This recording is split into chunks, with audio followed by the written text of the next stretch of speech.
faithfully delivering value and interpreting great books from around the world. Hi, this is Sally here with the Book Talk. Today, I'll be interpreting this book for you called The Grand History of the Silk Road. In When Ancient China Encountered the World, author Guo Jianlong, a historian and social observer, describes China's position at the eastern edge of Eurasia, isolated by mountains and deserts to the west and the sea to the east, forming a self-contained entity. But for thousands of years, communication between China and the outside world has never ceased. Envoys, believers, merchants, all sorts of people have forged ahead, carving out a path connecting China and foreign lands. In the 19th century, German geographer Richthofen named it the Silk Road. Later, the meaning of the Silk Road expanded greatly. Spatially, it's no longer limited to Eurasia, but includes both land and sea routes. Content-wise, it's not just about trade, but involves complex layers like politics, culture, and economy. This poses a barrier for ordinary people to understand the Silk Road. And today, in this book, The Grand History of the Silk Road, When Ancient China Encountered the World, the author vividly and deeply explains the fascinating history of this route and why so many people braved the risks to travel it. So next, I'll strictly follow the book's knowledge to interpret the main content in 4 parts. Part 1. The Han Dynasty's Grand Strategy, Military Conquest and Diplomatic Skills. Part 2. The Power of Faith, Buddhism's Eastward Spread and Cultural Diversity. Part 3. Benefiting the Nation Through Trade, Maritime Silk Road and Sino-Foreign Interactions. Part 4. The Illusion of Prosperity, 7 Voyages to the Western Oceans, and Isolationism. All right, now let's talk about Part 1, the Han Dynasty's Grand Strategy, Military Conquest, and Diplomatic Skills. In the second year of the Jian Yuan era of the Western Han Dynasty, 139 BC, a Han envoy set out from Chang'an, heading northwest. Led by a court official named Zhang Qian, ordered by Emperor Wu of Han to lead the mission to the western regions. The western regions, as referred to anciently, covered a vast area, including today's Xinjiang, Qinghai, Tibet, Central Asian countries, Pakistan, India, and more. And when Zhang Qian's mission set out, the Han people didn't even have such knowledge. Basically, anything west of present-day Gansu was collectively called the Western regions, reflecting the very limited knowledge at the time, right? It was an unfamiliar place and a mysterious land. Given that, why did the court send the mission? This brings us to Emperor Wu of Han's grand strategy. Liu Che, Emperor Wu of Han, ascended the throne at 16. Young and vigorous, he resolved to strike a heavy blow against the Xiongnu, the Han dynasty's greatest external threat from the northern grasslands.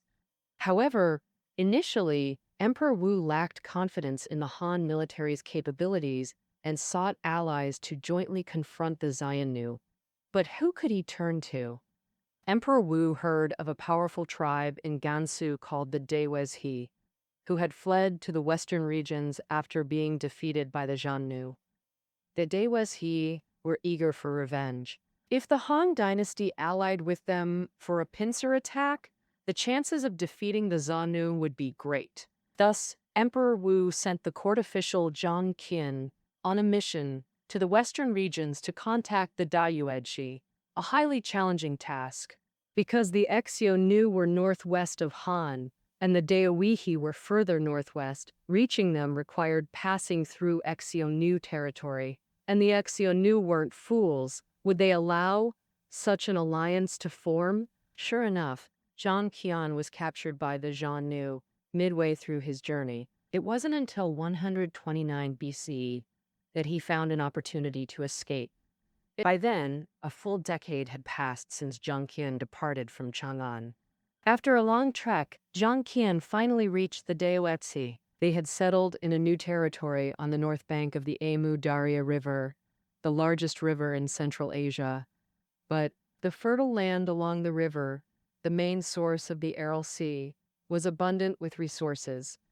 The Yuezhi people, thriving here, abandoned thoughts of revenge against the Xiongnu. Zhang Qian tried to persuade them, but to no avail, and had to leave. This time, he took a different route, hoping to avoid the Xiongnu, but was still captured and detained for over a year before escaping back to Han. Zhang Chuan's mission failed, but its impact was profound and far-reaching. Therefore, Zhang Qian's mission is hailed as the trailblazing journey, opening interactions between Central Plains dynasties and the Western regions. Firstly, Zhang Chun charted routes to the Western regions. The northern route taken during his outbound journey, it traversed the Hexi Corridor, crossed Xinjiang, followed the northern Tian Shan Mountains, and entered the Lake Balkhash Basin via Ili. The other, called the southern route, was taken on his return, also entering Xinjiang via Hexi Corridor and proceeding along the Tarim Basin's southern rim. Both routes required passing through the Hexi Corridor, a vital passage then controlled by the Xiongnu. Learning of its strategic value from Zhang Qian, Emperor Wu resolved to capture it. In 1221 BC, Han forces crushed the Xiongnu, establishing commanderies like Wu Wei and Dunhuang, incorporating Hexi Corridor into Han territory. And this was only the beginning. With over 50 states in the western regions, Emperor Wu categorized them by distance and power. Distant, strong states only needed superficial allegiance and regular tribute. For nearby and weak states, they must be fully controlled to serve as the first line of defense against Xiongnu invasion. The Xiongnu soon discerned Han's intentions and began countering. A fierce battle for small western region states erupted. Han and Xiongnu engaged in tit-for-tat coercion of small states, who struggled under pressure from both powers. Lulan's experience is typical. Lulan was small in area and population, yet both Han and Xiongnu fiercely competed for it. Because Lulan sat on Lop Nur's western shore where three great rivers converged. In the water-scarce western regions, this was invaluable, making Lulan a hub connecting Han and the West. After crossing Hexi Corridor, Han envoys and troops usually resupplied at Lulan first. Conversely, during Xiongnu invasions, Han often used Lulan as a forward base. Caught between powers, Lulan pleased neither. In 108 BC, Han forces captured Lulan, forcing its king's surrender. When Han troops withdrew, Xiongnu demanded accountability. The Lulan king reluctantly sent one son as hostage to Xiongnu, another to Han. In 102 BC, under Xiongnu pressure, Lulan ambushed Han forces. Emperor Wu was enraged and ordered the Lulan king brought to Chang'an. Empire demanding, king pleading him. Why this duplicity? The king replied. Lulan is caught between Han and Xiongnu. Without trimming sails to the wind, we cannot survive. Deeply sympathetic, Emperor Wu released him. Thereafter, Lulan kept vacillating until Emperor Zhao's reign, when relocating and renaming to Shanshan marked full alignment with Han. Under Han's offensive, Xiongnu retreated step by step as western region states gradually came under Han control. In 60 BC, Han established the Protectorate of the Western Regions to govern all small states like Shanshan, Jinzhai, Yutian, plus major states Daiwan and Wusun. The Protectorate covered modern Xinjiang and extended into Central Asia. This signified Western Han's control over the Western regions. Of course, this incurred high costs. The vast resource-poor region required massive transfers of manpower and supplies from central China. Military logistics alone were staggering, while economic returns were minimal. So, such governance was clearly unsustainable. In late Western Han, Long Mang usurped the throne. Amid central chaos, Western region states broke away. The Protectorate was abandoned, and contact severed until decades after Eastern Han's founding, when the court re-engaged. This brings us to Ban Chao. Originally from a poor family, he made a living copying official documents until Emperor Ming of Han ordered Doshan to attack the northern Xiongnu, prompting Ban Chao to abandon his brush for the sword. Due to his outstanding performance and recognition, after the war, Doxian sent Ban Chao on a mission to the western regions to restore ties. By then, the western region's landscape had changed.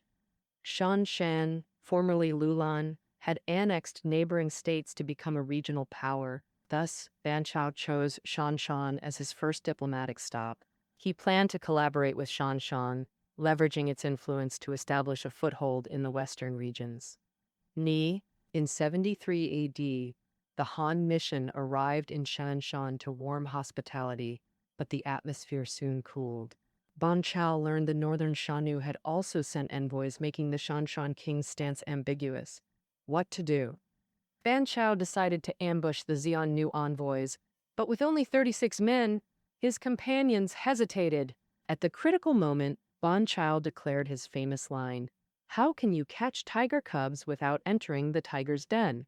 Then attacked, killing over 100 Xiongnu. And he then presented the Xiongnu envoys' heads to the Shanshan king, who was shocked and immediately allied with Han. Afterward, Ban Chao subdued other major states like Yutian and Qiqi. In 74 AD, Eastern Han reestablished the Protectorate of the Western regions, marking restored Han control. However, with weaker resources than Western Han, the Protectorate maintained only hundreds of personnel, shifting from military conquest to diplomacy. Ban Chao governed the western regions for nearly 30 years, maintaining stability through masterful diplomacy. In his later years, all states in modern Xinjiang were under Han rule, while those beyond paid regular tribute. Ennobled as Marquis of Dingyuan, Ban Chao achieved control with limited resources, far more cost-effective than Emperor Wu's campaigns. Moreover, Ban Chao meticulously gathered intelligence about the western regions, compiling records that greatly enriched Han knowledge. For example, Western Han's Zheng Qin had heard of Chengdu, but didn't know its location. Only during Eastern Han did people identify Chengdu, south of modern Afghanistan, covering northern India and Pakistan, also called Tianzhu. From then on, Chengdu or Tianzhu referred to India. Of course, given the immense distance and terrain, Eastern Han people likely never reached India. After the Eastern Han's collapse, central China plunged into division and turmoil, drastically weakening control over the western regions, making India even more unreachable. Surprisingly, direct exchanges between China and India began precisely during this period. So what force drove Chinese to overcome obstacles and explore routes to India? The Part 2, The Power of Faith. In Buddhism's eastward spread and cultural diversity, I'll reveal the answer. Summarizing Han's Western region's management reveals a key feature. Political interests outweighed economic ones. During mid-late Western Han, the Silk Road was established. Chinese silk reached India and Greece, while Central Asian pomegranates, alfalfa, and European wine entered China. But scale remained limited. Actually, the most frequent travelers weren't merchants but envoys between Han and Western states. The Silk Road was essentially a diplomatic route. For Han, controlling Western states to block northern nomads was paramount. Trade benefits were secondary. Whenever central China faced turmoil, dynasties withdrew forces, first abandoning the western regions, silencing the Silk Road. After Eastern Han's fall, China entered the Wei-Jin northern-southern dynasties, a divided, turbulent era without stable central authority. Under these circumstances, central China couldn't manage the western regions, yet exchanges continued. On the contrary, propelled by a powerful force, they even flourished. That force was Buddhism. Incidentally, Buddhism also entered China via the Silk Road. During Eastern Han, the Kushan Empire rose in the west, controlling modern Tajikistan, Afghanistan, Pakistan, and North India. Kushan rulers embraced Buddhism vigorously, making it mainstream in the western regions before spreading to central China with strong momentum. Key reason? Post-Eastern Han. Endless wars shattered social order from nobles to commoners, all felt life's suffering and impermanence. Thus, people turned to Buddhism for solace and liberation. As Buddhism spread, a problem emerged.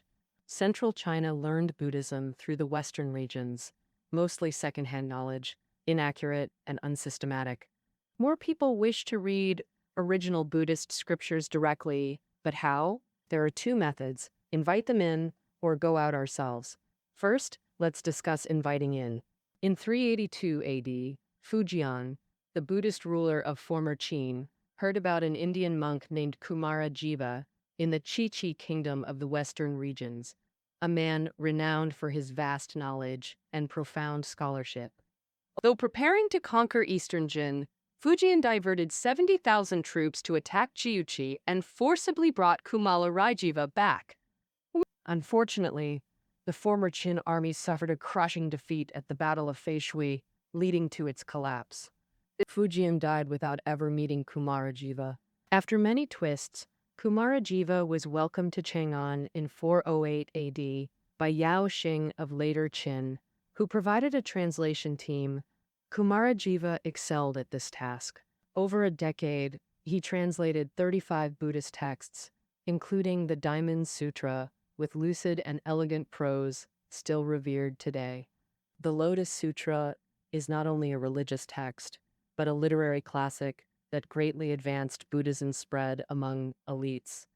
Now, about going out, the exemplar is Eastern Jin monk Faxian, tonsured since childhood and deeply devout.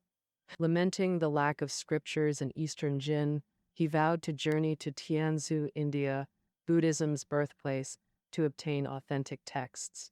In 399 AD, Faxian and fellow monks departed Chang'an, crossing the Hexi corridor into the western regions. They passed through Shanshan, Yunqi, Yutian, toward the Kongling Mountains, Pamirs, converging the Himalayas, Karakoram, Kunlun, and Hindu Kush at over 4,500 meters average elevation, separating East and South Asia. Though treacherous, this bypassed Zheng Qian's route. Zheng Qian had detoured north through Central Asia, but the Pamirs offered the shortest path to India, so Faxian chose it. After over a month's trek, Faxian crossed the Pamirs into northern India. By then, the Kushan Empire had fallen, replaced by the Gupta dynasty. Faxian traveled across India, recording his observations in Record of Buddhist Kingdoms. He also learned South Asian merchants had pioneered a sea route to China, sailing from Sri Lanka east across the Bay of Bengal, through the Strait of Malacca, then north into the South China Sea. Faxian took this perilous route home. History proves that for ancients traveling from China to India, no route was easy. But this couldn't dampen the enthusiasm of Buddhists. After Faxian, the spread of Buddhism divided into land and sea routes. The land route remained the same as before. Indian monks entered northern China via the western regions, while others chose the sea route. It is said that Bodhidharma, the founder of Chinese Zen Buddhism, sailed from India and landed in Guangzhou. The opening of new routes accelerated the speed and scale of Buddhism's spread. In the south, emperors of Eastern Jin were mostly Buddhists, and rulers of the four subsequent regimes, Song, Qi, Liang, Chen, built temples, leaving the romantic imagination of 480 temples in the southern dynasties, how many towers and mist and rain for posterity. In the north, regimes like Northern Wei and Northern Qi also supported Buddhism. The Longmen grottos built by Northern Wei pushed Chinese Buddhist art to its peak, and Buddhism's prosperity spurred more central Chinese monks to pilgrimage to India. During the Zhonghuan era of the Tang dynasty, Master Xuanzang spent 19 years traveling over 50,000 li to bring back numerous Buddhist scriptures from India, gaining the support of Emperor Taizong. When Wu Zetian was in power, the eminent monk Yi Jing returned from studying in India, and Wu Zetian personally greeted him outside Luoyang. Inspired by this, monks packed their bags and headed to India. For a time, the Silk Road was teeming with monk backpackers, becoming truly a path of faith. This path of faith was like a vast transportation network covering the Western regions, including the traditional route from central China through Central Asia to southern India, and the one crossing the Bay of Bengal. The sea route that detours through Southeast Asia to reach southern China. The Tang people even found a shortcut, the Tang-Tibet Ancient Road. Travelers started from Chang'an or Luoyang, entered Tubo, today's Tibet, traversed a narrow valley called Jiaran Valley, and arrived at the southern foothills of the Himalayas, the territory of modern Nepal. Further ahead is the Ganges Plain. The Tang-Tibet Ancient Road greatly shortened the distance between China and India. Emperors Taizong and Gaozong of Tang sent missions to India multiple times, also taking this route. However, the accessibility of the Tang-Tibet Ancient Road depended on Tang-Tibet relations. During the Linde era of Emperor Gaozong, war broke out between Tang and Tibet, temporarily closing the route. After the An Lushan Rebellion, Tang's power waned, Tibet controlled the Hexi Corridor, direct contact between Tang and the western regions was severed, and the Tang-Tibet Ancient Road gradually fell into disuse. Of course, this is a later story. From the Zhongguan governance to the Kai-Yuan prosperity, the Tang Empire flourished. Rulers were full of confidence, and its openness to the outside world and cultural inclusiveness reached their peak. In the flourishing Tang era, China had not only Confucianism and Taoism from home, Buddhism from India, but also religions from all over the world. Representative among them are Zoroastrianism and Manichaeism, born in Persia. Zoroastrianism teaches that the god of light and the god of darkness are in constant struggle, and humanity's mission is to help the god of light defeat the god of darkness. Manichaeism builds on this, turning the light-dark opposition into good versus evil, demanding followers to abandon evil and embrace good. Another example is Nestorianism, which is a branch of Christianity. Later, its founder Nestorius was declared a heretic by the Roman Church and fled to Persia to preach. Soon, this religion spread east along the Silk Road to China and became widely known as Nestorianism. At its peak, Nestorianism built temples in over 100 cities nationwide, but these three religions gradually declined by the Song dynasty. Instead, it was Islam that took root a bit later. From the 7th century, the Arab Empire rose in the Arabian Peninsula, first seizing Syria from the Byzantine Empire, then turning east to conquer Persia. By the early 8th century, the Arab Empire extended into Central Asia, capturing key Silk Road cities, Bukhara and Samarkand, and Islam spread with it. During the mid to late Tang dynasty, Islam replaced Buddhism and Zoroastrianism as the dominant faith in Central Asia and entered China. On the other hand, Arabs mastered navigation from Persians, sailing from the Persian Gulf across the Indian Ocean to Southeast Asia and the South China Sea. By the mid-8th century, Guangzhou had become a key base for Arab trade and missionary activities.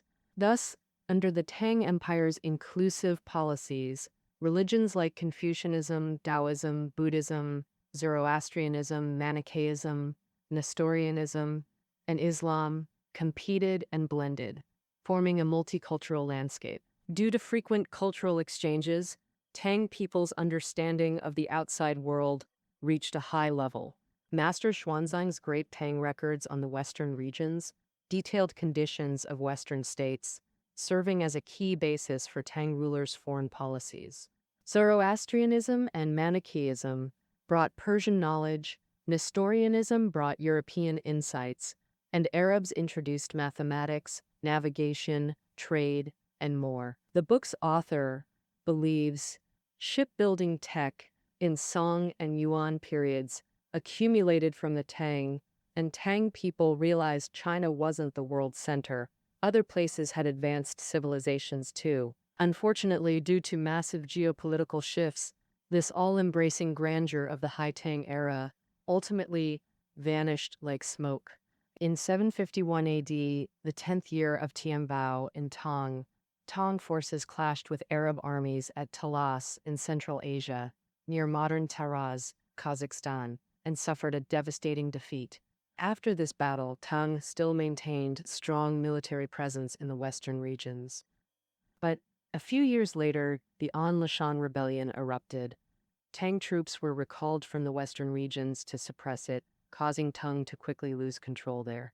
Thus, retrospectively, the Battle of Talas became the turning point for Central Plains dynasty's withdrawal from the western regions, with profound consequences. By then, Islam had spread with Arabs across Central and South Asia, severing connections with other civilizations. This meant the end of the Silk Road as a path of faith. Along the long route from Central Plains to India, monks from various nations disappeared. Soon, however, another group filled the void and reshaped the Silk Road. Part 3. Benefiting the nation through trade. Maritime Silk Road and Sino-foreign exchanges. I'll now recount this process. In 960 AD, Zhao Kuomyin established the Song dynasty. After years of campaigns, Song reclaimed central China, ending 60 years of fragmentation since Tang's fall, but failed to restore ties with the western regions. This was because the Western Xia regime, controlling modern Ningxia, Gansu, and Qinghai, blocked contact between Song and the western regions. Song launched several campaigns against Western Xia, but its weak military suffered repeated defeats. Song had no choice but to buy border peace through tribute payments. With removing Western Xia impossible, Song sought alternatives. When land routes failed, they turned to the sea. Thus, the Silk Road shifted from land to sea, and its fundamental nature transformed. As mentioned earlier, the Tang Silk Road was a path of faith, frequented mainly by monks. As for foreign trade, Tang didn't prioritize it. Their finances still relied on agriculture, with trade playing a minor role. Song was different. During Northern Song, commercial taxes already constituted 25% of imperial revenue, rising higher in Southern Song. The reason? Song faced enormous internal and external pressures, requiring vast armies and massive military expenditures. Under these circumstances, agricultural revenue alone was insufficient, especially in Southern Song when large central territories fell to Jin, making traditional agrarian-based governance impossible. This prompted the Southern Song to increasingly prioritize overseas trade, ultimately shifting toward benefiting the nation through commerce. It can be said that among all feudal dynasties, none valued commercial interests as intensely as the Southern Song. The Southern Song established maritime trade supervisораtes, shibosi, in key ports like Guangzhou, Quanzhou, and Zhangzhou. Any foreign merchant ship docking had to register with these offices and pay 1/10 of the cargo's value. This amounted to a 10% tariff on imports by the Southern Song government, and there were specific rules governing sales channels. The Song implemented an official monopoly system. Goods like tortoiseshell, ivory, rhinoceros horn, and frankincense couldn't be sold directly to the public. The shibosi purchased them at low prices for domestic resale. Only unsold goods could be freely traded between foreign merchants and the public, thus profiting from imports. For exports, the Southern Song vigorously expanded overseas markets, shipping porcelain, silk, tea, and paper for profit. Porcelain exports were prioritized, inadvertently transforming China's export composition. Originally, silk was the primary export, lightweight and durable, ideal for long-distance overland trade. Porcelain was much heavier and fragile, unable to withstand rough handling. Thus, in Han Tang times, silk exports dwarfed porcelain. But by sea, the situation reversed. Silk was vulnerable to moisture, while porcelain endured sun and rain. Moreover, ships required heavy ballast to withstand storms. Porcelain became the ideal choice. Additionally, some porcelain craftsmanship was highly advanced, coveted in Southeast Asian, Middle Eastern, and Mediterranean markets. These factors made porcelain replace silk as China's top export. The boom in overseas trade also propelled shipbuilding. The author notes that until Tang, China's shipbuilding lagged behind global standards. Monks like Faxian and Yijing returned from India on foreign vessels. Persia then had the most advanced technology, building large ships with 4 sails. After conquering Persia, the Arab Empire mastered shipbuilding and monopolized Indian Ocean trade. But Song's ocean navigation needs accelerated progress. By Southern Song, China built massive ships with 10 sails carrying over 1,000 people. Chinese ships also featured compasses for easier navigation, a unique advantage foreign ships lacked. Clearly, China's shipbuilding technology caught up and surpassed others, achieving world-leading status. Advanced navigation technology carried Chinese people to more distant lands. The Southern Song literary work, Yi Jianji, by Hong Mai, recorded numerous extraordinary tales of overseas commerce. There was also Zhao Rugua. Yes, as a maritime trade office official in Quanzhou, he wrote records of foreign nations, documenting 58 overseas countries and 47 exotic products based on merchants' accounts. From these records, we know Southern Song merchants traveled nearly worldwide, reaching as far as Morocco in North Africa, the known world's edge for them, though not Western Europe or the Americas. Of course, for the Mongols, the world was even vaster. In the early 13th century, Mongol cavalry swept across Eurasia, establishing a vast empire. By mid-13th century, the Mongol Empire fragmented into major regions, including the Yuan dynasty, Chagatai Khanate, and Golden Horde. The Yuan dynasty annexed southern Song territory in 1279, covering most of modern China plus Korea and Mongolia, over 13 million square kilometers. Kublai Khan, holding the title Great Khan, became the Mongol Empire's nominal supreme ruler. Mongol conquests undoubtedly caused massive destruction, but Mongol enthusiasm for trade revitalized the Silk Road. The Yuan dynasty fully inherited Southern Song's maritime trade while reopening long-disrupted connections between central China and the western regions. Thus, we see Yuan witnessed not only thriving maritime trade, but also revived overland commerce. Chinese porcelain, silk, and tea reached Southeast Asia, South Asia, Persia, the Middle East, Europe, and East Africa. Correspondingly, livestock, horses, dairy from North Asia, spices, pearls from Southeast Asia, camels from Arabia flowed into China, leaving Eurasia into a vast trade network with unprecedented mobility. The Yuan court hosted thousands of foreigners, Arabs, Turks, Indians, even Europeans. Take the famous Marco Polo. Born to Venetian merchants, his father and uncle visited Kublai Khan's court. Kublai even gave them a letter for the Pope to deliver, prompting their return to Yuan around 1270. This time, the 17-year-old Marco Polo accompanied them. After over 4 years of travel, the Polos arrived in the Yuan dynasty, warmly welcomed by Kublai Khan. Marco had learned Mongolian during the journey, winning Kublai's favor, and was kept at court for 17 years. During those 17 years, Marco Polo traveled almost all over China. After returning to Europe, he wrote about his experiences in a travelogue. According to Marco Polo's travelogue, Yuan Dadu, present-day Beijing, was the world's largest city. Here, merchants included not only wealthy Chinese magnates, but also traders from Central and South Asia. Even the most luxurious items, gems, pearls, spices, could all be found here. Hangzhou in the south rivaled Dadu in wealth, with 160 streets, each lined with 10,000 houses, shops packed closely, and endless streams of customers. Marco Polo's account wasn't without exaggeration, but his depiction of Eastern wealth greatly stimulated European desires. After the Mongol Empire collapsed, some Europeans began seeking direct routes to the east. After centuries of efforts by generations, they finally succeeded. So, what sparks would fly when East and West collided directly for the first time? And what impact would it have on the Silk Road? No. Part 4, The Illusion of Prosperity.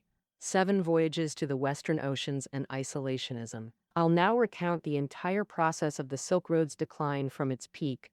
From 1405 to 1433, a massive Ming fleet, led by the eunuch Admiral Zheng He, sailed 7 times, reaching Southeast Asia, crossing the Strait of Malacca, traversing the Indian Ocean, and going as far as Malindi, a Kenyan port city on Africa's east coast. These are the famous 7 voyages of Zheng He.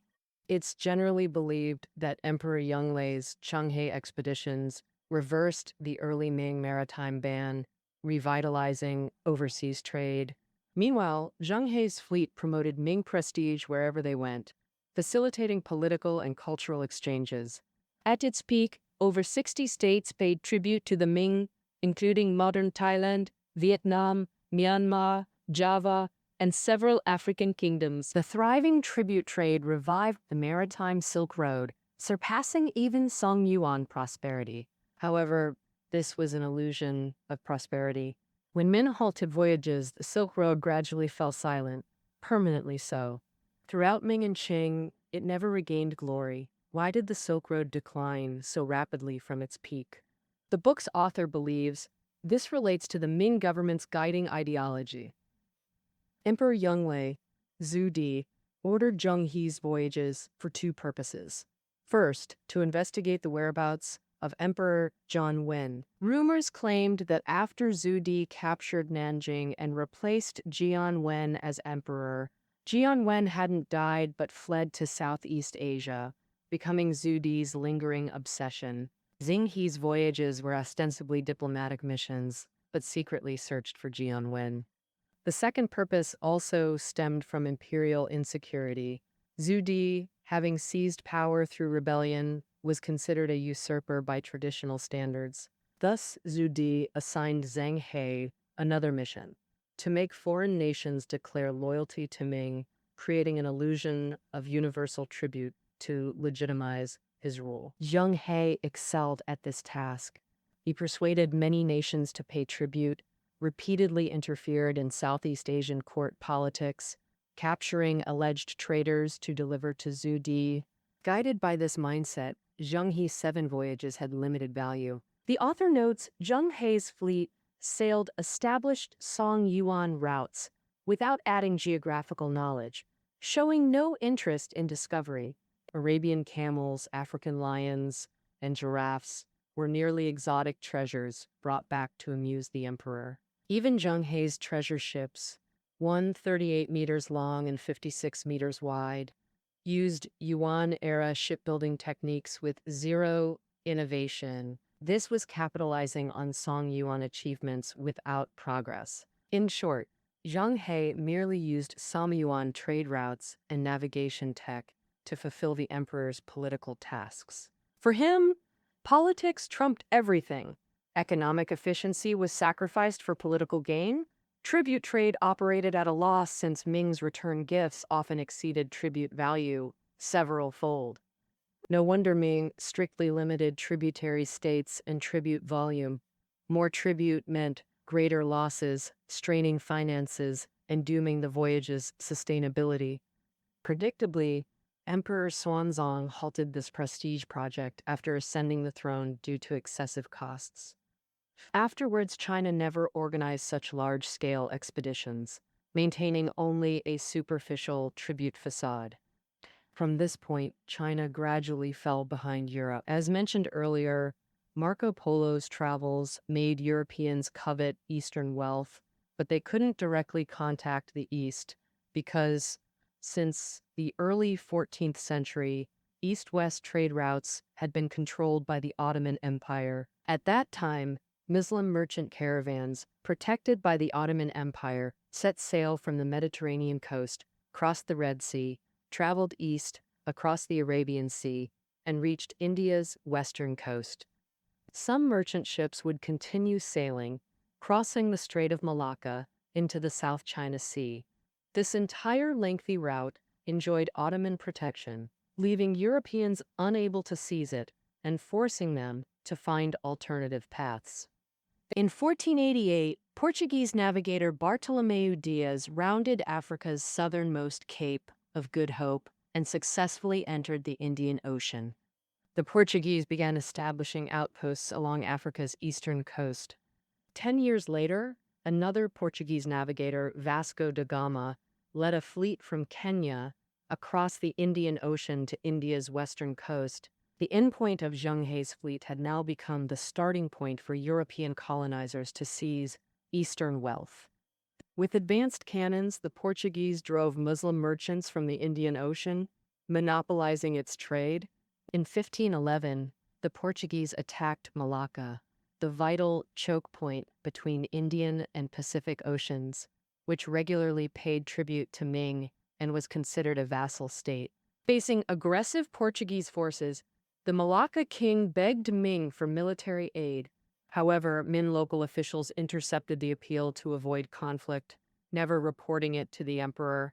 Malacca fell, its king captured, and the Portuguese expanded across Southeast Asia, monopolizing the East Indies spice trade, modern Indonesia. In 1554, the Portuguese occupied Macau, China, transforming it into a trade hub, but advanced no further. The reason? While China couldn't protect vassals, it hadn't significantly declined yet. Portugal's limited power prevented overreach, creating a tacit understanding. Macau remained Chinese territory. The Ming emperor permitted Portuguese activities there, expecting them to remain content without mainland expansion, effectively trading Southeast Asian influence for security at China's doorstep. The Protectorate of the Western Regions covered modern Xinjiang and extended into Central Asia. This signified Western Han's control over the Western regions. Of course, this incurred high costs. The vast, resource-poor region required massive transfers of manpower and supplies from central China. Military logistics alone were staggering, while economic returns were minimal.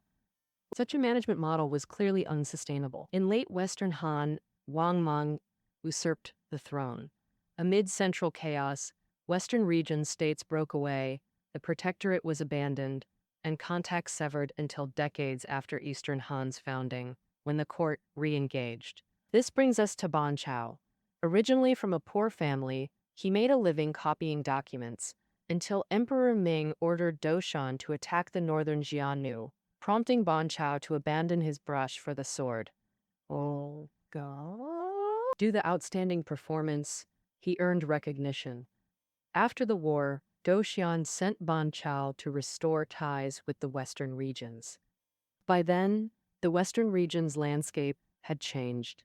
Shanshan, formerly Lulan, had annexed neighboring states to become a regional power. Thus, Ban Chao chose Shanshan as his first diplomatic stop. He planned to collaborate with Shanshan, leveraging its influence to establish a foothold. In 73 AD, the Han mission arrived in Shanshan to warm hospitality that soon cooled.